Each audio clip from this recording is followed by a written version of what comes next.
Hello and merry second day of Christmas in this 12 days of Christmas kind of challenge for me to share about the gifts that God gave me every month of my Jesus year. So I actually didn't turn 33, which is what I call my Jesus year, until February, but I was preparing my heart a little bit before that, as I told you about in yesterday's episode.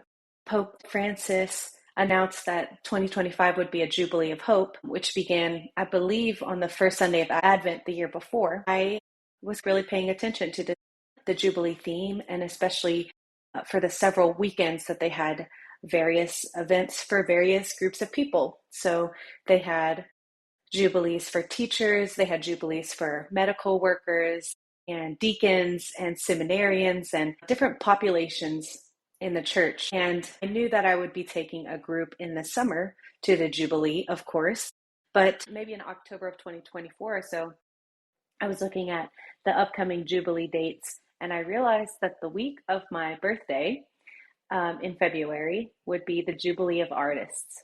Now, artist is not something that I identified with until I was in my late 20s. I guess I always pictured that word with a visual artist, and I don't draw or paint very well. I kind of do it as a hobby, but I wouldn't consider myself a visual artist. But I grew up in music and dance and the performing arts literally my whole life. And so I didn't consider myself an artist until probably doing it for 25 years or something.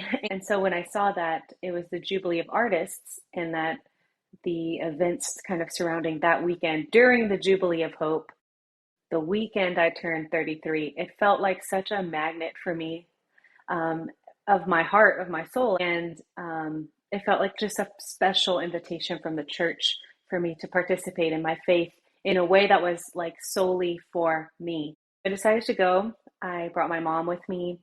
I saw some family, and I was actually not doing super well, physically, after the fires and the fire relief, but I was so adamant on going, and I'm really glad that I went. Now, this is the time when my asthma started flaring up pretty bad, and I was just really banking on the fact that I wanted to receive the graces in Rome from this Jubilee. And I was spending time with family in London first, and then I was flying into Rome, I think on Valentine's Day. And I landed, I was staying with my friend who is a sister there, staying at her convent. And the moment we landed, we got to the convent, we got unpacked a little bit, and my friend came in and she was like, "Krista, did you hear? Pope Francis was hospitalized, and now the Jubilee of Artists events are all canceled." And that really made me so sad. And I just allowed myself to feel sad. I texted my spiritual dad who lived in Rome for several years. "Father, this is what's happening. I'm really upset about it." And he sent me an encouraging word back, "Don't be discouraged. Let your artist heart guide you. You wanted to be here and you wanted to feed your artist heart. So there's still so many things to do in Rome, art that can feed your artist heart. So just search for those and don't be discouraged." I had an entire itinerary set for our days in Rome, and only a couple of them stayed on the itinerary. And one of them was the Mass of the Jubilee of Artists. And I had a feeling that the homily was prepared in advance. And even though Pope Francis wouldn't be there delivering it, I had the feeling that it would at least be read. And that was the day before my birthday, which I found out in the original calendar was the feast day of Saint Bernadette. I because my asthma was flaring up because people smoke in Rome, and I was feeling really affected by that. My lungs, it was painful to breathe. I looked up the patron saint of asthma, and it was Saint Bernadette. I was like, that's so cool that it's Saint Bernadette, and her feast day has since changed, but on the original calendar, it was the day before my birthday. So I'm in Rome. I'm struggling with my asthma. I found out this patron saint of asthma, and I'm asking for her intercession. Now I'm in Rome. I'm reconfiguring my itinerary, and I decide still to go to St. Peter's Basilica, which was a 2-minute walk from where I was staying at my friend's convent.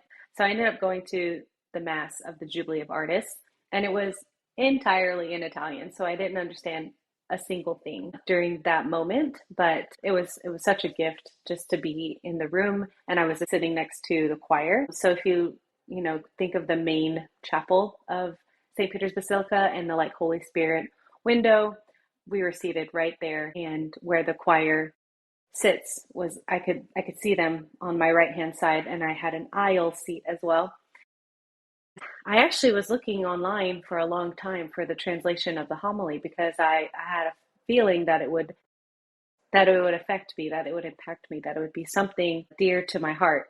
And of course, like EWTN and other like Catholic resources had translations, thankfully. I rewatched the playback of the live stream with the translations because even still, like not long after that weekend in February, they didn't have like the text online, but now they do. And I would like to read to you a part of the homily, again, that was like read by an archbishop, but written by Pope Francis for the Jubilee of Artists. And it's just so beautiful. So I'll just read this from the homily, if that's okay. As the poet Jared Manley Hopkins wrote, "The world is charged with the grandeur of God. It will flame out like shining from shook foil. The mission of the artist is to discover the hidden greatness and reveal it, making it perceptible to our eyes and hearts. Artists are sensitive to those resonances, and through their work, they engage in discernment about the various echoes of the events of this world and help others to do the same.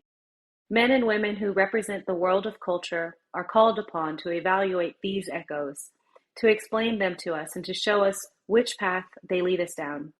Either they are seductive songs of sirens or the authentic appeals to humanity. Dear artists, I see in you guardians of the Beatitudes. We live in a time when new walls are being erected, when differences become a pretext for division rather than an opportunity for mutual enrichment. But you, men and women of the world of culture, are called to build bridges, to create spaces for encounter and dialogue, to enlighten minds and warm hearts. Let the gospel of the Beatitudes guide you, and may your art be a herald of a new world. Let us see your poetry. Never cease searching, questioning, and taking risks. True art is never easy. It offers the peace of restlessness. And do not forget that hope is an illusion. Beauty is not a utopia. Yours is not a random gift, but a calling. Respond then with generosity, passion, and love."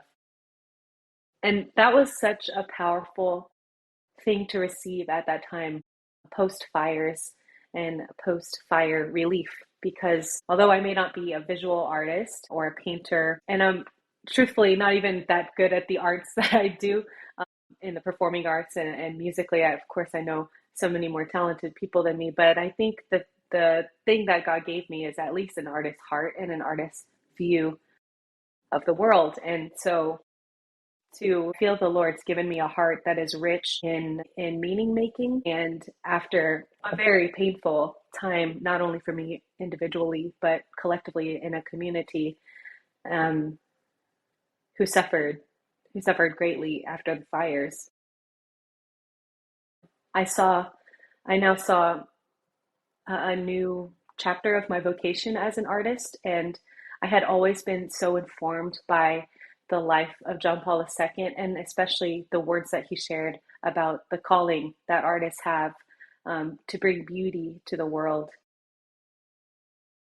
That Jubilee of Artists was like truly a gift to me from God and from the church. And it was this great invitation and this great commission in a way to make beauty not only of your art, but of your life. And God gives you one great big canvas in this life to paint with the strokes of the actions that you choose in life and how you choose to give back to the world. So that little experience at St. Peter's Basilica was just the biggest gift of my February, of my Jesus year.